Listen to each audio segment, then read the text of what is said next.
और नायरा अपने बेडरूम में एक्टिविटी मैट पर बैठे हैं।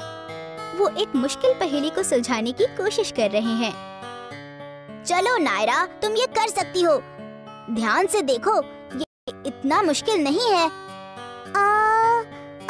हाँ, मैं कोशिश कर रही हूँ। उफ्स, ये यहाँ फिट नहीं बैठ रहा।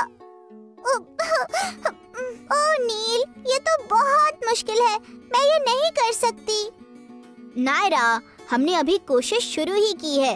तुम इतनी जल्दी कैसे हार मान सकती हो? चलो फिर से कोशिश करते हैं। मुझे यकीन है हम इस पहेली को सुलझा लेंगे। क्या तुम्हें यकीन है नील? हाँ नायरा, दादी हमेशा कहती है कि अगर हम सच में कुछ करना चाहें तो जरूर कर सकते हैं।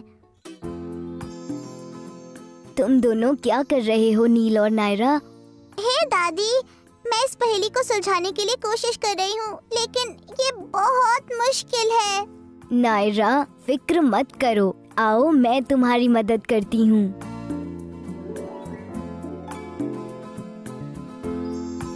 वाह, हमने ये पहेली सुलझा ली। बहुत बढ़िया नायरा। नील, नायरा, आओ मैं तुम्हें अगस्त्य ऋषि की कहानी सुनाऊं। इस कहानी में उन्होंने कुछ ऐसा किया जिसके बारे में किसी ने नहीं सोचा था कि वे कर पाएंगे। उन्होंने क्या किया दादी? एक समय की बात है, काली काया नामक राक्षसों का एक समूह था। उनका एक बहुत शक्तिशाली नेता था जिसका नाम वृत्रासुर था। ये राक्षस देवताओं के लिए बहुत परेशानी पैदा करते थे। वे बार बार देवताओं पर आक्रमण करते थे।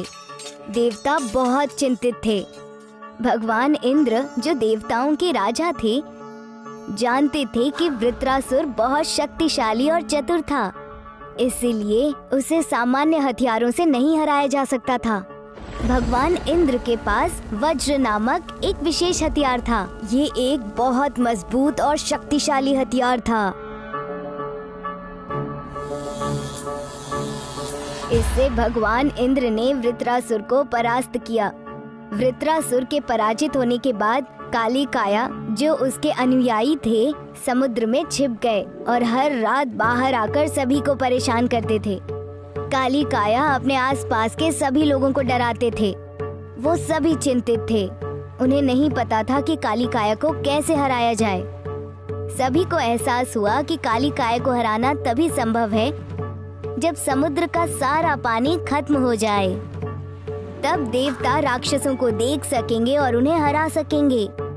हर कोई जानता था कि ये कार्य करना कठिन है और एकमात्र व्यक्ति जो ये कर सकता था वो ऋषि अगस्त्य थे। उनके पास विशेष महाशक्तियाँ थीं और वो ऐसे कठिन समय में उनका उपयोग कर सकते थे। इसलिए देवताओं ने ऋषि अगस्त्य से मदद मांगी। ऋषि अगस्त्य ने कुछ देर सोचा और उनकी मदद करने के लिए तैयार हो गए। इसीलिए उन्होंने समुद्र का सारा पानी पीने का फैसला किया, क्योंकि उनका मानना था कि अगर वो सचमुच कुछ करना चाहें तो वो कर सकते हैं। उसके बाद ऋषि अगस्त्य ने पूरे समुद्र का पानी पी लिया और फिर काली काया दिखाई देने लगे। काली काया हैरान थे, क्योंकि उन्होंने कभी नहीं सोचा था कि कोई इतना पानी पी सकता है। और एक बार जब काली काया दिखाई देने लगे तो वो आसानी से पराजित हो गए।